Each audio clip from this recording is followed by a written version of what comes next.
Hello अस्सलाम वालेकुम दोस्तों। तो यार क्या हाल है। आज की इस वीडियो में हम बात करेंगे सेकेंड वर्ल्ड वॉर के बारे में, उनके कॉजेज़ जानेंगे और वॉर के बाद जो कि उनके क्या नताइज निकले, क्या कॉन्सिक्वेंसेस निकले। ठीक है, तो आज जो है हम इस बारे में बात करेंगे। अब सेकेंड वर्ल्ड वॉर जो कि है काफ़ी डेवस्टेटिंग थी। और इवन यहाँ पर ये जो ऐसी वाहिद ऐसी वॉर थी जहाँ पे न्यूक्लियर बॉम्ब का जो कि है इस्तेमाल किया गया। एक एटॉमिक बॉम्ब जो कि आपको जैसे पता होगा कि नागासाकी और हिरोशिमा पे न्यूक्लियर बॉम्ब का इस्तेमाल, एटॉमिक बॉम्ब का जो कि इस्तेमाल किया गया था। और काफ़ी जो कि ये जाने गई इस वॉर में।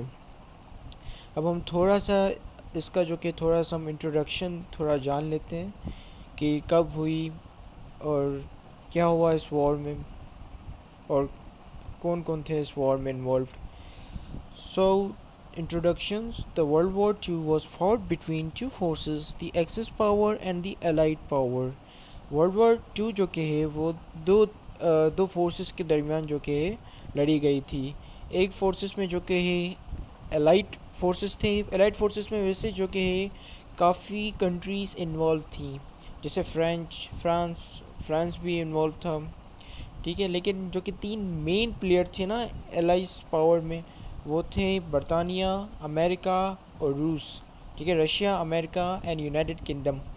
ठीक है, ये तीनों जो कि है बहुत ही इन तीनों ने जो कि है बहुत ही इम्पोर्टेंट रोल अदा किया है इस वॉर में, क्योंकि ये तीनों बहुत ही इम्पोर्टेंट प्लेयर थे। ठीक है, और दूसरी साइड पे हमारे पास थी एक्सेस पावर। ठीक है, जिसपे जो कि है दो फोर्सेस इन्वॉल्व, जिसपे जो कि तीन कंट्रीज इन्वॉल्व थी। ठीक है, सबसे पहले तो जर्मनी इन्वॉल्व थी, उस पर जो कि उसके बाद जो कि इटली इन्वॉल्व थी और फिर जापान। ठीक है, जापान, इटली और जर्मनी, ये तीनों जो कि है ये तीनों मिलकर जो कि है एक्सेस पावर बनती थी। और एलाइड पावर में जो कि काफ़ी कंट्रीज शुमार थी, लेकिन उसके जो कि तीन मेन प्लेयर थे वो रशिया, अमेरिका और बरतानिया। ठीक है, या यूनाइटेड किंगडम। ठीक है, there were three nations who made up the majority of axis power. These were Germany, Italy and Japan. On the other hand, the main allied forces were made up of France, United Kingdom, United Nations, Soviet Union and China. China was also there. China भी था और France भी था। ठीक है, ये दोनों भी मेन प्लेयर्स में शुमार होते हैं, लेकिन ये तीनों जो कि है मोस्ट इम्पोर्टेंट और मेन प्लेयर है। ठीक है, क्योंकि जंग शुरू ही जो कि यूनाइटेड किंगडम की वजह से हुई थी। फिर यूनाइटेड स्टेट जो कि है पहला एक ऐसा कंट्री है जिसने एटॉमिक पावर का इस्तेमाल किया जापान के ऊपर। ठीक है, और रशिया भी बहुत ही ज़्यादा इन्वॉल्व था। ठीक है, this war was started in September 1939। So ये जो कि वॉर है वो स्टार्ट हुई 1939 सितंबर को, आफ्टर द ग्रेट रिसेशन। 1930 में जो कि है काफ़ी ग्रेट रिसेशन आया था अमेरिका में। अमेरिका की इकनॉमी डाउन हुई थी और उनके ऊपर जो कि है काफ़ी जो कि है डिप्रेस में थे। एक तरह से लोग जो कि काफ़ी डिप्रेस में थे उस वक्त, क्योंकि इकनॉमी डाउन थी। और इसके अलावा जो कि है वहाँ पर स्टॉक मार्केट भी क्रैश हुई थी। ठीक है, एंड एंडेड इन सितंबर 1945। 1945 में ये वॉर एंड हो गई with heavy casualties, loss of human life. Many people were suffered, died because of starvation. Starvation कहते हैं हंगर को, भूख को, यानी कि आप जब भूख के पेट मर जाएं तो उसको हम कहेंगे died because of starvation. ठीक है, यानी कि आप जब भूख लगती हो तो आप कहते हो कि I am starving. And brutally murdered. ठीक है, ब्रूट यानी कि बहुत ही बुरी तरीके से उनका जो कि है कत्ल कर दिया गया। It was the deadliest war, even deadlier than World War I. Second world war जो कि है वो बहुत ही ज़्यादा डेवस्टेटिंग थी, इवन वर्ल्ड वॉर वन से भी ज़्यादा डेवस्टेटिंग थी। ठीक है, अब चलें, अब हम जो कि है इसके कॉजेज़ पढ़ेंगे कि क्या जो कि है मेन वजूहत थी जिसकी वजह से ये वॉर हुई, क्योंकि वर्ल्ड वॉर वन तो ऑलरेडी हो चुकी थी ना। अब सेकेंड वर्ल्ड वॉर कैसे हुई। ठीक है, तो सबसे पहला जो कि कॉज है हमारे पास treaty of Venezuela and economic crisis. It is the most important cause which showed Germany the need of war. ये इसी कॉज है ट्रीटी ऑफ वेनेजुला खासकर ये और इकोनॉमिक क्राइसिस जर्मनी के ऊपर आए हुए थे। ये दोनों जो कि मोस्ट इम्पोर्टेंट कॉज थे। इस कॉज की वजह से जर्मनी को ये नीड पड़ी कि वो वॉर करे फिर से। After World War I, Germany was solely held responsible for the war. Her colonies and some of the land had been compromised, and the winning state had put sanctions, which were humiliating for German people. अब क्या हुआ जब world war one जो कि German बुरी तरीके से हार गया, ठीक है। अब वर्ल्ड वॉर वन हारने की हारने के बाद जो कि पूरी जो वॉर हुई या पूरा जितना भी पूरी दुनिया का जितना भी नुकसान हुआ, वो जितनी भी जो कि कंट्रीज़ की नुकसान, जितनी भी कंट्रीज़ का जो कि नुकसान हुआ, उसका जितना भी ब्लेम था वो सारा जर्मनी के ऊपर लगा दिया गया। और जर्मनी की जो कि है कुछ इलाके जो कि उनको वहाँ पर जो कि कॉलोनीज़ बनाई गई, यानी कि उनको जो कि कॉलोनाइज़ कर दिया गया, यानी कि जहाँ के जिस तरह यूनाइटेड किंगडम ने यहाँ पर साउथ एशिया में आकर साउथ एशिया को अपनी कॉलोनी बनाई थी, इसी तरह ही उन्होंने जर्मनी में भी अपनी कुछ एरिया को अपना कॉलोनी बना लिया था, यानी कि उस पर अब उसका कंट्रोल था, यानी कि यूनाइटेड किंगडम का अब कंट्रोल था जर्मनी के कुछ एरियाज़ पे।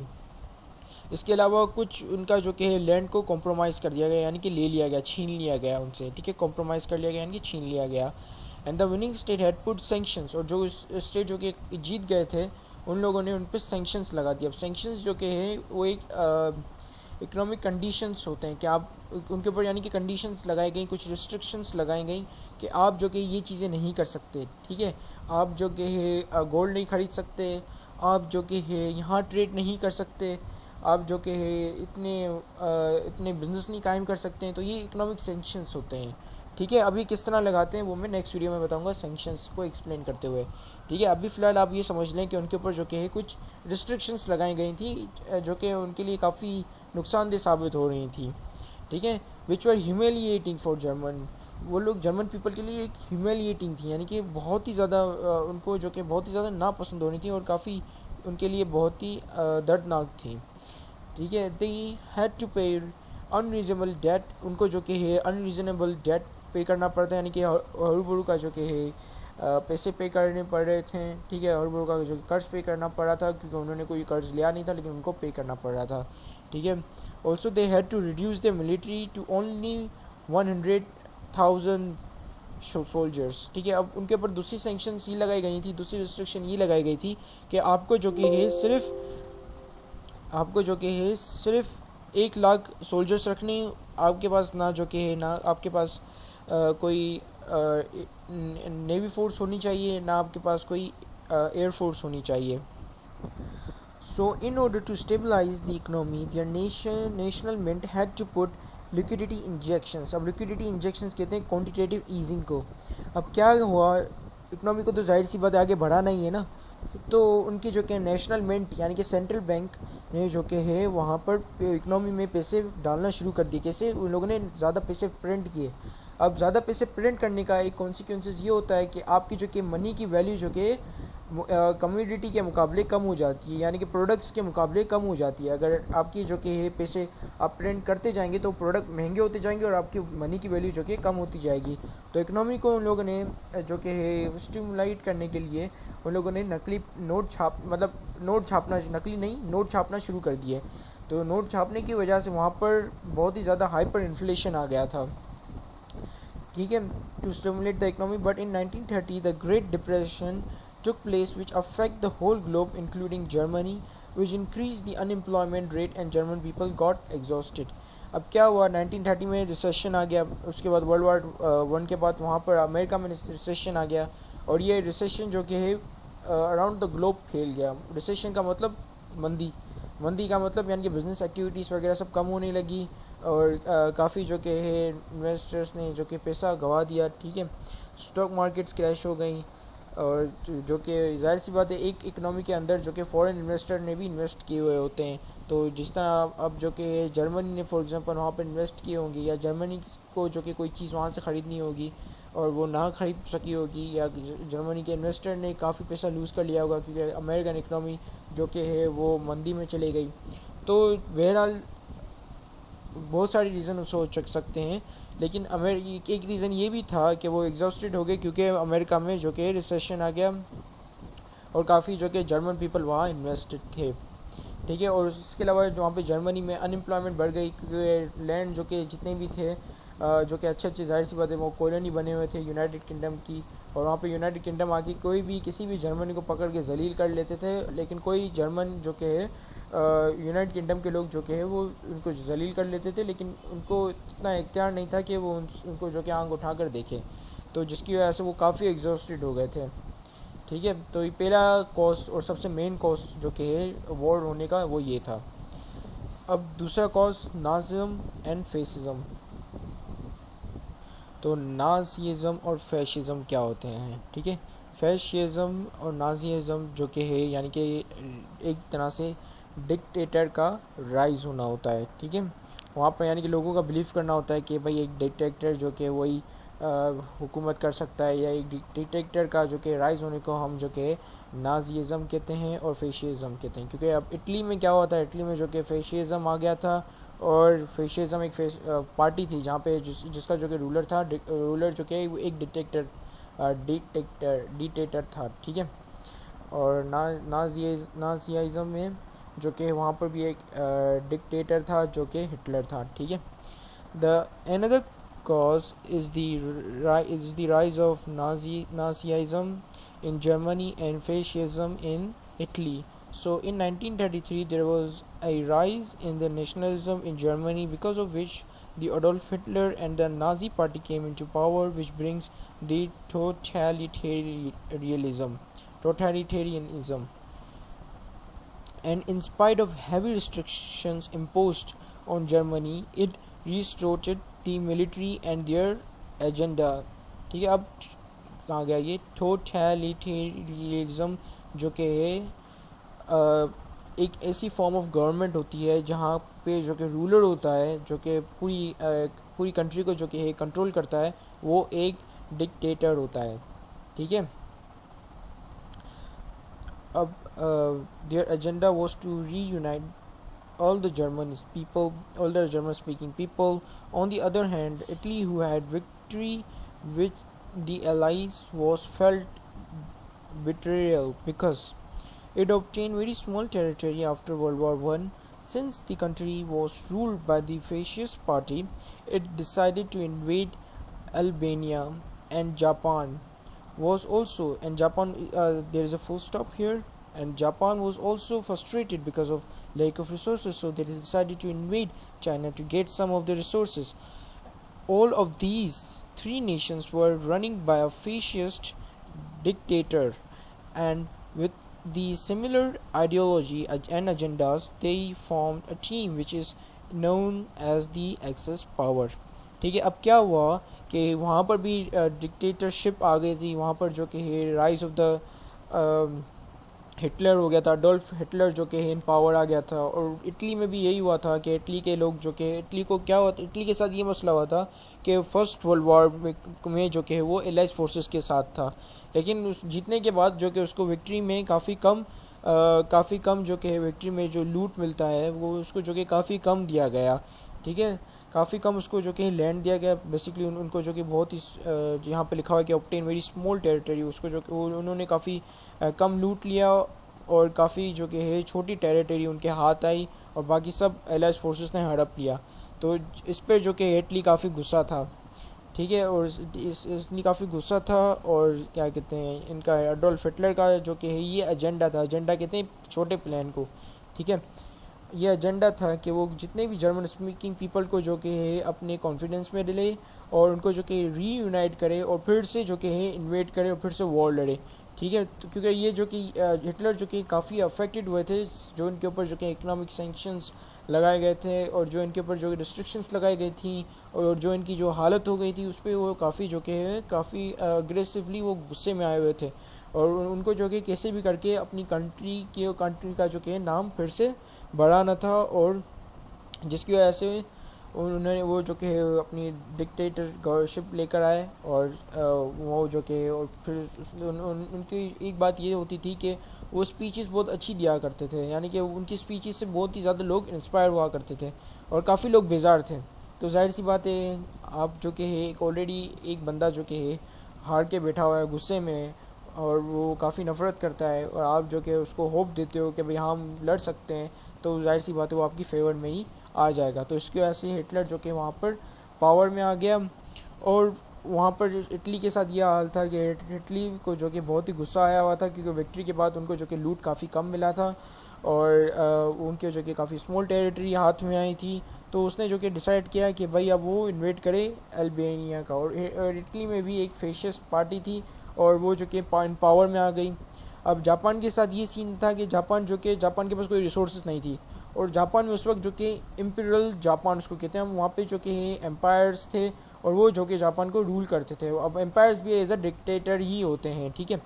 तो यहाँ पे तीनों कंट्रीज़ में, यानी कि तीनों एक्सेस पावर के पास जो कि डिक्टेटर बैठे हुए थे, जो कि पूरा रूल कर रहे थे, उनके पास पूरी पावर थी, वही जो कि डिसीजन मेकर थे, ठीक है। तो जापान ने डिसाइड किया कि वो इन्वेट करे चाइना को और उसकी जो कि है कुछ रिसोर्सेज या सारी रिसोर्सेज ले लें। तो इसी तरह ये जो कि तीनों डिक्टेटर्स जो कि है डिक्टेटोरियल कंट्रीज या डिक्टेटरशिप जो कंट्रीज़ जो कि हैं वो आपस में एलाइज बन गए और उन्होंने एक एक्सेस पावर के नाम से जानने लगे, ठीक है। ये आ गया हमारा सेकंड कॉज। अब हम आ जाते हैं हमारे दूसरे कॉज के ऊपर। अब दूसरा कॉज था appeasement. The nation of the Europe do not believe in fighting another war, so they went on negotiating with the Axis power, whereas the countries like Italy, Germany, Japan wanted war aggressively. Britain and France went on building peace through appeasement, but that did not go very well. In fact, these warmonger nations start invading neighbor countries, so unfortunately they were not looking for the war, which gave the Germany chance and enough time to build up its armies, and the appeasement totally backfired, and the allied forces and Germany took the full advantage of that by getting its demand accepted. अब क्या हुआ, world war 1 के बाद जो कि इतना नुकसान हुआ, तो यूरोप जो कि नहीं चाहता था कि वो फिर से इसी साइकिल से दोबारा गुजरे, फिर से वॉर करें इनके साथ और फिर से जो कि सारी चीज़ें हो। तो उसने सोचा कि क्यों ना मैं जो कि अपीजमेंट कर लूँ। उस वक्त जो कि है वहाँ का यूनाइटेड किंगडम का जो कि प्रेसिडेंट था, उसका नाम था नवेली चैम्बरलिन, जिसकी पिक्चर ये आप यहाँ पर देख सकते हैं, ठीक है। तो इसने जो कि है सोचा कि हम क्यों ना इटली और जितनी भी एलाइज पावर थी, उन्होंने सोचा कि हम जो कि निगोशिएट के ज़रिए टेबल टॉक के ज़रिए जो कि एक्सेस पावर से हम बातचीत कर लेते हैं और उनकी जो कि डिमांड वगैरह पूरी कर लेते हैं, और हम कहते हैं कि भाई हम जो कि है वॉर नहीं करेंगे, ठीक है। तो ऐसा ही किया, उन लोगों ने जाके उनसे पीस टॉक की और जो कि है उनसे जो कि है ट्रीटी एक साइन की, और जो कि है काफ़ी जो कि है मतलब उन लोगों ने, जर्मन लोगों ने उनसे ये नहीं बोला कि नहीं हम जो कि वॉर क्या कहते हैं, हम जो कि वॉर चाहते हैं, ये चाहते हैं। उन लोगों ने कहा ठीक है, हम जो कि पीस चाहते हैं, हमारी ये डिमांड है, ये डिमांड आप पूरी कर लें, और ये जो कि चीज़ें हैं हमसे आप जो कि ये चीज़ें मान जाएं, तो हम जो कि वॉर नहीं करेंगे। तो इन लोगों ने कहा ठीक है, सही है, नहीं होगी वॉर, हम भी खुश तुम भी खुश। लेकिन क्या हुआ, क्योंकि वो जो कि है जो कि ये जो एक्सेस पावर थी वहाँ पर जो कि सारे डिक्टेटर थे, तो वो जो कि है वॉर मॉन्गर्स थे, यानी कि वो वॉर चाहते थे। वॉर मॉन्गर कहते हैं ऐसे बंदे को जो कि वॉर चाह रहा हो और जिसको जो कि वॉर बहुत ही वॉर पसंद करता हो, जिसको मज़ा आता हो वॉर वाली सिचुएशन में, उसको हम कहेंगे वॉर मॉन्गर, ठीक है। तो क्या हुआ, जब ये बंदा नवेली चैम्बरलिन ये जब वापसी आया और उसने कहा कि भाई ये देखो ये ट्रीटी हमने साइन की है, अब वॉर नहीं होगी, वॉर रुक गई है, तो क्यों एक बंदा आके बोलता है भाई हिटलर तो पोलैंड को इन्वेट कर रहा है। तो ये हैरान हो गया, बोला है हिटलर पोलैंड को इन्वेट कर रहा है? उसने कहा हाँ, हिटलर पोलैंड को इन्वेट कर रहा है। और उसके बाद उनको पता चला कि वो जो कि है कोई भी पीस टॉक के बारे में सीरियस नहीं थे, और उन लोगों ने जो कि है एलाइड पावर को बेवकूफ़ बनाया अच्छी तरीके से, और उनसे जो कि है टाइम भी लिया अपनी आर्मीज़ को बिल्डअप करने के लिए, और उसके अलावा डिमांड भी एक्सेप्ट करवाई। अब हमारा एक और कॉज आता है इन्वेजन ऑफ चेकोस्लोवाकिया, ठीक है। काफ़ी मुश्किल नाम है I know, but I have learn to pronounce it. Invasion of Czechoslovakia. In 1938, Germany, France, and Britain signed a pact which is known as Muncie Pact. which states that the Sudetenland जो कि एक Czechoslovakia का जो कि एक part है, ठीक है, is handed over to the Germany as a gesture of peace and harmony, but Hitler annexed Australia into Germany. उसने जो कि कन्वर्ट कर लिया ऑस्ट्रेलिया को ऑस्ट्रिया का जो कि उसने जर्मनी में कन्वर्ट कर लिया।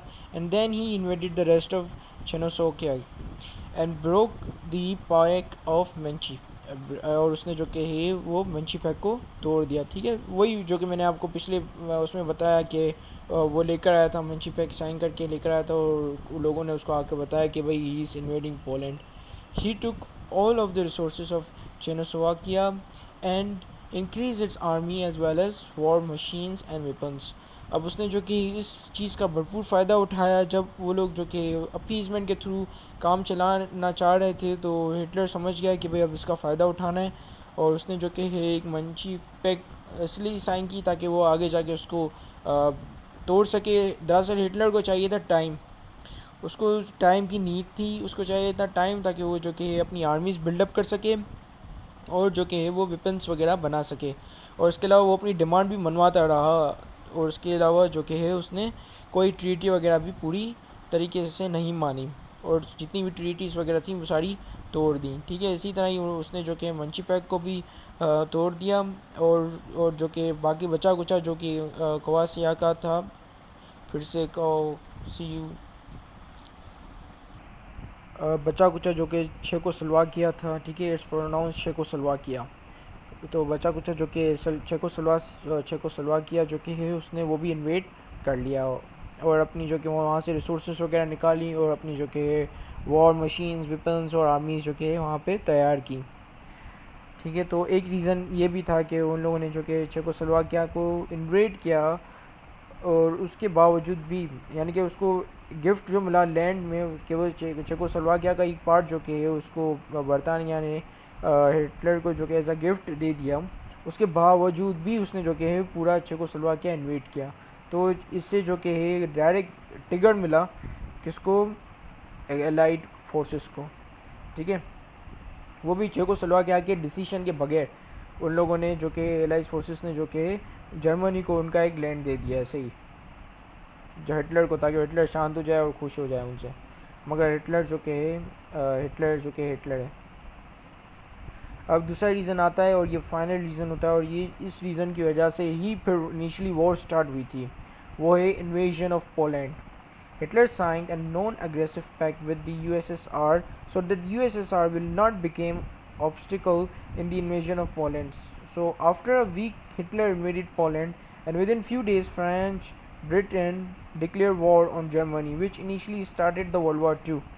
अब नॉन अग्रेसिव पैक्ट उसने यूएसएसआर के साथ क्यों साइन किया, अब मैं आपको ये बताता हूँ। उन लोगों ने जो कि है एक सीक्रेट डिप्लोमेसी चलाई, डिप्लोमेसी कहते हैं निगोसिएशन को, सीक्रेट निगोसिएशन चलाया यूएसएसआर के साथ। अब यूएसएसआर को जाके जर्मनी ने जाके बोला कि भाई हम जो कि हैं इस यहाँ पर इन्वेजन करने वाले हैं, हम जो कि आपको इन्वेट नहीं करेंगे, आप हमारे जो कि है दोस्तों, और हम जो कि आपको इन्वेट नहीं करेंगे, हमारी आपसे कोई भी वॉर वगैरह नहीं होगी, और आप जो कि हम जिसको भी इन्वेट करें जाकर आप जो कि उसकी मदद नहीं करोगे। तो नॉन अग्रेसिव उन्होंने जो कि ट्रीटी पैक जो कि यूएसएसआर के साथ साइन किया था, और ये ट्रीटी पैक जो कि हिडन था, सीक्रेट था, ये ना जो कि अमेरिका को पता था, ना ही जो कि यूनाइटेड नेशन को पता था, यूनाइटेड किंगडम को पता था, ठीक है। तो हिटलर ने पहले जो कि इनसे जो कि ये ट्रीटी साइन करवाया ताकि रशिया जो कि बीच में ना आए पोलैंड के इन्वेजन में, क्योंकि पोलैंड और रशिया जो कि करीब पड़ते हैं, वो आराम से पोलैंड को बचा सकता था रशिया, क्योंकि जाहिर सी बात है रशिया जो कि बहुत ही पावरफुल कंट्री, और हिटलर जो कि एक ही वक्त में बहुत सारी एलाइज फोर्सेस का मुकाबला नहीं कर पाता, तो इसकी वजह से उसने थोड़ा दिमाग चलाया, ठीक है, दिमाग चलाया और पोलैंड को इन्वेट किया।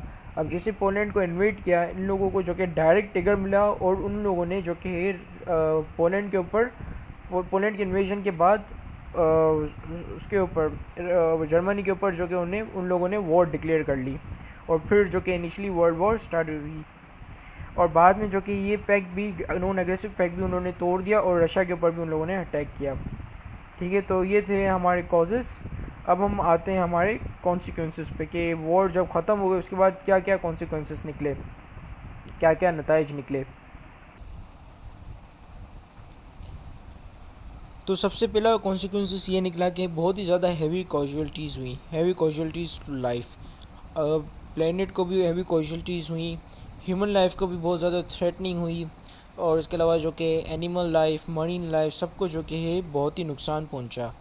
World war two was the deadliest and devastating कहते हैं बहुत ही ज़्यादा destructive conflict in the history since world war one. More than 75 million of people died, including both military and civilians.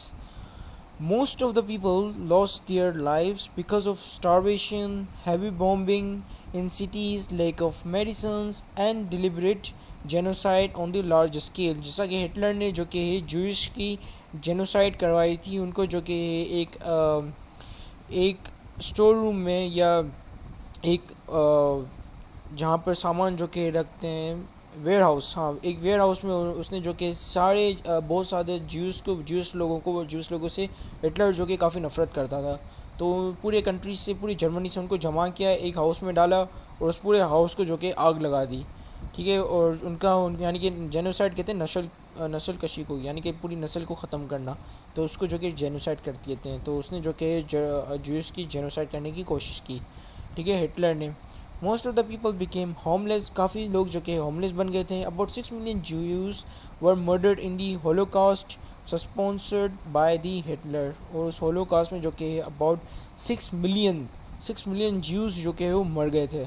Many people and prisoner were brought into टू स्लेवरी, काफ़ी जो कि है लोग और प्रिजनर जो कि है वो स्लेवरी में शुमार हो गए थे, यानी कि गुलाम बना दिया था उन लोगों को। एंड फोर्स लेबर, उनसे जो कि फोर्स लेबर लिया जा रहा था, यानी कि उनसे जो कि मजदूरी ली जा रही थी, जिसके अगेंस्ट उनको कोई पेमेंट या कोई कंपनसेशन नहीं दिया जा रहा था। Many women were raped by the soldiers during the war, काफ़ी जो कि है औरतें जो कि वो उनका रेप किया गया, उनकी जो कि है उनका जो कि रेप किया गया वर्ल्ड वॉर सोल्जर, और ये रेप जो कि सोल्जर्स ने किया, ठीक है। Many people were permanently injured, so it was total disaster and a great loss of humanity. काफ़ी जो कि disastrous था, काफ़ी लोग जो कि इंजर्ड हुए इस वॉर की वजह से। कोई जो कि परमानेंट डिसेबल लोग हैं, परमानेंट डिसेबल यानी कि किसी ने जो कि अपना हाथ गंवा दिया, किसी ने जो कि अपनी टांग गंवा दी। Moreover, when the USA dropped the atomic bomb in Nagasaki and Hiroshima, not just millions of people died, but in fact it affected their entire generation and population which were living there, and still when the next baby born they carries its effect, and that land suffered huge amount of radiation. अब ये हुआ कि जब वहाँ पे atomic bomb Nagasaki और Hiroshima में जब एटॉमिक बम जो कि गिराया गया, तो ना सिर्फ जो कि वहाँ पे लोग जो थे वो मर गए, बल्कि अब जो नई नस्ल वहाँ पे आ रही है ना, वो भी जो कि एबनॉर्मल आ रही है, वो भी जो कि सही नहीं आ रही, ठीक है। और यानी कि उस लैंड का जो कि है, यानी उस बम का जो कि अब तक पूरी जनरेशन टू जनरेशन वो इफेक्ट नज़र आ रहा है।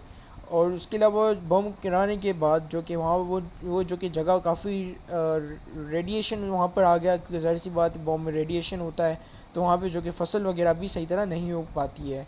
तो यानी कि आप देख पा रहे हैं कि कितना ख़तरनाक जो कि ये वाक़या हुआ है after the world war two, कि क्या क्या जो कि कितना ख़तरनाक कॉन्सिक्वेंसेस है। Now the second consequences is loss of properties and resources. It is another consequence of the World War II that many of people have lost their properties, and many of the people have lost their homes. Even whole cities were taken down in many battles. Some of them were destroyed by the tanks, some of them were destroyed by the massive air bombing. Also, countries who were indulged in the World War II were producing massive amount of war machineries and weapons. They built up lot of factories and to facilitate the war by giving up all the resources which could have been used for the betterment of people or to remove poverty. Approximately $1,000 billion was wasted in the war. USA alone had spent $350 billion. The war had completely or partially destroyed buildings, roads, warships, fighter jets and houses. अब क्या हुआ कि काफ़ी लोग जो कि अपने घर पूरी पूरी सिटीज़ खो बैठ गए, क्योंकि जाहिर सी बात है जब वॉर हुई कुछ सिटीज़ जो कि कुछ हाउसेस जो कि टैंक्स आ गई वहाँ पर, टैंक्स ने उस हाउसेस को उन हाउसेस को जो कि काफ़ी लोगों का घर था, जो कि काफ़ी बिल्डिंग जो कि थी जहाँ पे काफ़ी जो कि लोग रह रहे थे, वो सब डिस्ट्रॉय हो गई। कुछ सिटीज़ में जो कि ऊपर से बॉम्ब वगैरह गिरे और पूरी पूरी जो कि है सिटी जो कि है वो मिट्टी में मिल गई और काफ़ी जो कि है काफ़ी डिस्ट्रक्शन हुआ। उसके अलावा वॉर के लिए मशीन्स बनाना, उनके लिए वेपन्स बनाना, वहाँ पर जो फैक्ट्रीज वगैरह लगाना, और इनके ऊपर जितना पैसा वेस्ट हुआ उतने पैसे में वो जो कि पॉवर्टी को ख़त्म कर सकते थे, वर्ल्ड के हंगर को ख़त्म कर सकते थे।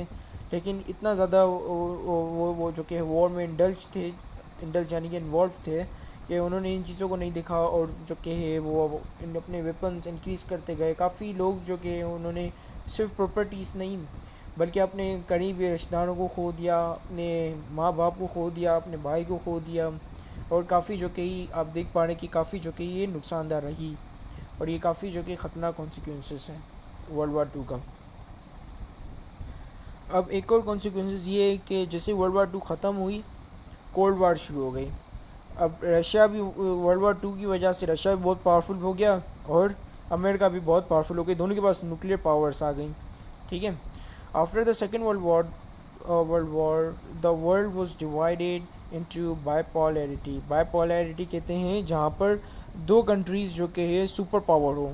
ठीक है, where there were two blocks, one was communist and the other one was capitalist. अब यहाँ पर जो कि है दो सुपर पावर्स थी। वर्ल्ड वार 2 के बाद दो सुपर पावर्स आ गई। पहले तो एक थी ना सुपर पावर जो कि जर्मनी थी। ठीक है, और जर्मनी के ख़त्म करने के बाद दो सुपर पावर बन गई, एक बन गई हमारी रशिया और दूसरी जो कि है अमेरिका। अब इन दोनों के पास जो कि न्यूक्लियर वेपन्स थे। अब एक जो कि रशिया जो कि है उनकी जो कि कम्युनिस्ट आइडियोलॉजी थी और जबकि अमेरिका की जो कि है वो कैपिटलिस्ट आइडियोलॉजी थी। ये दोनों जो कि है स्कूल ऑफ थॉट्स हैं, मतलब दोनों जो कि सेपरेट सिस्टम है। और ये जो कि है मैंने ऑलरेडी एक्सप्लेन किए हुए हैं, आप जाके मेरी कैपिटलिज्म और कम्युनिज़म की वीडियो वाली देखें तो आपको समझ में आ जाएगा कि कैपिटलिज्म कम्युनिज़म क्या है। फिर भी मैं बता देता हूँ, कम्युनिज़म में ये होता है कि हर चीज़ें जो कि प्राइवेटली ओन्ड होती हैं हर चीज़ें जो कि है वो गवर्नमेंट की होती हैं और लोग जो कि है उतना ही कमाते जितना वो काम करते हैं। ठीक है, कैपिटलिज्म ये नहीं होता है। कैपिटलिज्म में जो कि हर चीज़ प्राइवेटली ओन्ड होती है, वहाँ पे कैपिटलिस्ट होते हैं जिनके जो कि ऐसे ही बैठे हुए होते हैं और वो जो कि मीन्स ऑफ प्रोडक्शन उनका होता है। और यानी कि मीन्स ऑफ प्रोडक्शन, जो प्रोडक्शन करने के लिए मशीन फैक्ट्रीज वगैरह जितनी भी चीज़ें होती हैं वो सब उनकी होती हैं। खाली लेबर जो कि किसी और लोगों का होता है, यानी कि वो खुद आके काम करते हैं और ये जो कि कैपिटलिस्ट उनको पे करते हैं। ठीक है, तो ये कैपिटलिज्म हुआ। These blocs were led by the USSR communist and USA capitalists. These were two separate ideologies, so they started to hate each other, which begins the proxy war between them. अब proxy war इनको cold war या proxy war इसलिए कहा जाता है कि ये जो कि आमने सामने जो कि एक दूसरे से मतलब दोस्ती का हाथ बटाते थे, बोलते थे हम भाई एक दूसरे के एलाइज रह चुके हैं, हमने मिल के जर्मनी को हराया, हम जो कि एक दूसरे के जो कि चड्डी बडीस हैं।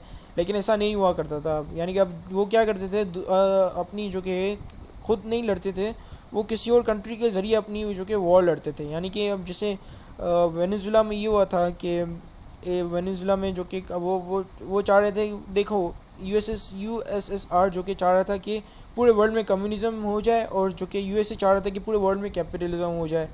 तो यूएसए जो कि है वो कोशिश कर रहा था कि मैं जितनी भी कंट्रीज़ को अपने कॉन्फिडेंस में लेकर उन्हें जो कि है कैपिटलिस्ट आइडियोलॉजी पे चलाऊं, और यूएसए चाह रहा था कि मैं जितनी भी कंट्रीज़ हैं उनको जो कि लेकर उनको कम्युनिज़म पे चलाऊं। तो इस तरह क्या हो रहा था कि जो छोटी छोटी कंट्रीज़ हैं उनको जो कि वो यूएसए और यूएसएसआर फंड कर रहे थे ताकि वो उनके लिए लड़ें। तो इसलिए हम इस वॉर को प्रॉक्सी वॉर कहते हैं। between them, and the world had to face another new type of war. Moreover, this gave birth to the nuclear race among the countries. और जिसकी वजह से ये जो कि न्यूक्लियर रेस आई, इंडिया ने भी न्यूक्लियर बनाया, चाइना ने भी न्यूक्लियर बनाया, तो ये कोल्ड वॉर की वजह से ही आई, क्योंकि यहाँ पर दो जो कि बाईपोलैरिटी थी, यहाँ पे दो कंट्रीज़ जो कि इन पावर थे, तो दूसरी कंट्रीज़ ने भी सोचा कि भाई जब ये लोग इतना पावरफुल बन जाएंगे तो हम क्या इसके सारी ज़िंदगी जो कि हम क्या इनके अंडर में काम करेंगे क्या। तो उन लोगों ने सोचा नहीं, हमें भी जो कि पावर हासिल करनी है, तो उन लोगों ने भी न्यूक्लियर की डेवलपमेंट शुरू कर दी। अब जो कि सेकेंड वर्ल्ड वॉर से सिर्फ नेगेटिव कॉन्सिक्वेंसेस ही सिर्फ नहीं निकले, बल्कि कुछ जो कि है कुछ अच्छी चीज़ें भी हुई।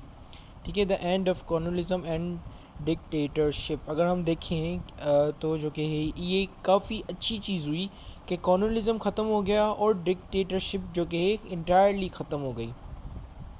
It is a positive consequence of the World War II that when it ended, the countries which were ruled by the dictators became weak, and also the national movement took place against the colonialism which was initiated by in Africa and Asia, because of which many countries got independent from British Empire and French Empire. अब क्या हुआ कि world war to जब and हो गई तो एक campaign चली जिससे जो कि कॉलोनिज्म ख़त्म हो गई, जो कि स्टार्ट हुई अफ्रीका और एशिया में, जैसे पाकिस्तान में हुई कि कॉलोनिज्म ख़त्म किया, और हमने जो कि है डिमांड किया ब्रिटिश से जो कि हमें एक सेपरेट नेशन चाहिए। इसी तरह ही हिंदूज ने जो कि डिमांड किया कि उनको भी एक सेपरेट नेशन चाहिए। तो यहाँ पर जो कि साउथ एशिया से ब्रिटिश की जो कि कॉलोनिज्म था, कॉलोनी थी, वो ख़त्म हो गई। इसी तरह अफ्रीका में जो कि काफ़ी कॉलोनीज़ बनाई हुई थी बरतानिया ने, तो वो भी ख़त्म हो गई, और जो कि है ब्रिटिश एम्पायर और फ्रेंच एम्पायर से काफ़ी कंट्रीज़ को इंडिपेंडेंस मिल गई। इसके अलावा जो कि है डिक्टेटरशिप्स भी ख़त्म हो गए। तीन बड़े फेशियस्ट डिक्टेटर्स बने हुए थे, हिटलर और एक इटली का, और जो कि है जापान, इम्पीरियल जापान, वो भी ख़त्म हो गया। एम्पायर जापान का जो कि एम्पायर था वो मर गया, उसके बाद वहाँ पर भी डेमोक्रेसी आ गई। और इसी तरह ही दूसरी जो कि है जर्मनी में भी डेमोक्रेसी आ गई, और आप देख सकते हो कि आज जर्मनी कितना जो कि है वो डेवलप्ड हो चुका है। ठीक है, तो डेमोक्रेसी का यही फ़ायदा है। तो ये जो कि एक काफ़ी पॉजिटिव एडवांटेज हुआ वर्ल्ड वार टू का। और दूसरा, इस्टेब्लिशमेंट ऑफ यूनाइटेड नेशन जो कि इस्टेब्लिश हो गई, जिसका जो कि बिल्कुल मेन पर्पस ये है कि थर्ड वर्ल्ड वार ना हो। थर्ड वर्ल्ड वार को स्टॉप करना is the main purpose of the United Nation Organisation, UNO in short.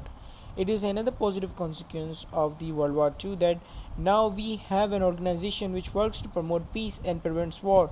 After the Second World War, all the allies got together, formed an organization whose job is to make sure that the Third World War will never happen. Also, this organization work on different goals for the betterment of the world, humanity, like solving issues of starvation, avoiding conflicts between two countries. Conflict कहते हैं झगड़े को। ठीक है, तो ये जो कि इनके पर्पस हैं, UNO जो कि इस्टेब्लिश हुई, जितने भी एलाइज फोर्सेस थे वो उन सब ने मिलकर जो कि UNO को इस्टेब्लिश किया, और जो कि इनका मेन पर्पस ये कि थर्ड वर्ल्ड वॉर नाउ, और काफ़ी, और इसके अलावा जो कि वर्ल्ड हेल्थ ऑर्गेनाइजेशन फिर जो कि वजूद में आई, और ये सब जो कि है मिलकर अब वर्ल्ड की बेटरमेंट के लिए काम करते हैं। ठीक है, now we are moving towards our conclusion, and that is the end of our video.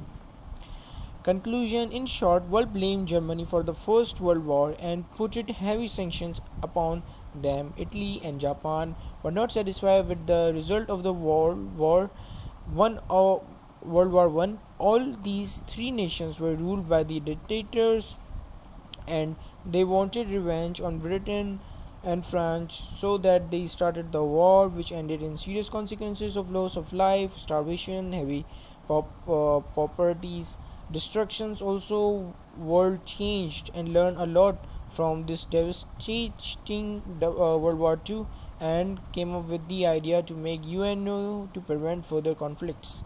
Okay, so that is it, and have a great day, and Allah Hafiz. Thank you very much for watching this video.